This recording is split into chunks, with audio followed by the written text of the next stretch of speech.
ধরো দাদা ওইদিকে গান শুনুন আর ওইদিকে তাইনে আউরি আন্দাজের খাইয়া লাভ নাই বুঝছো নি এরে শুনো না আউরি আন্দাজের খাইয়া লাভ নাই আমি খইয়া রাখি আর আমরা গানোর মাইতে তাইনে বাকিয়া দিব যদি কোনো বাচ্চা কাচ্চা যদি হাত ফাটায় যদি দিলাইন টাইম ভুল বসতো বাচ্চাটার খাওয়াটা নিষেধ আছে বুঝছো না কথা এটা লাগে গানোর মাইতে তো তাই তো মাইক পাইতো নাই না গান বাদ দিয়ে তাই মাইক দিলেই মুনি দিতাম নাই গতিকে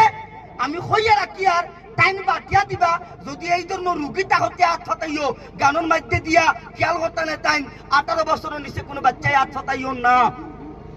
বুঝছো নি গানোর মাঝে আমরা ড্যান্স করমু আবার গানোর দাম তার থাকবে টাইম দিলে বা হরুতারে আর হরুতে খাইলে সারা ঘুমাইতো না অন্য অসুবিধা আছে বুঝছো কথা 18 বছরের নিচে না নাম শুনছো শিলাজিৎ ও বেটায় অন্য বিক্রি করে শিলাজিৎ প্রত্যেক বাজারে শুনো না নি প্রত্যেক বাজার শিলাজিৎ দেখলাইনি দাদা এক বোতল শিলাজিৎ তাকিয়া এক চামচ আপনারে দে সেটা মানি না অনুবা 5 মিনিট বালা করুন ভাই এক চামচ দিব শিলাজিৎ এক চামচ থেকে বেশি শিলাজিৎ ওই দেখুন বেরাতুর পর্বত দাদা 2 মিনিট মনকে কষ্ট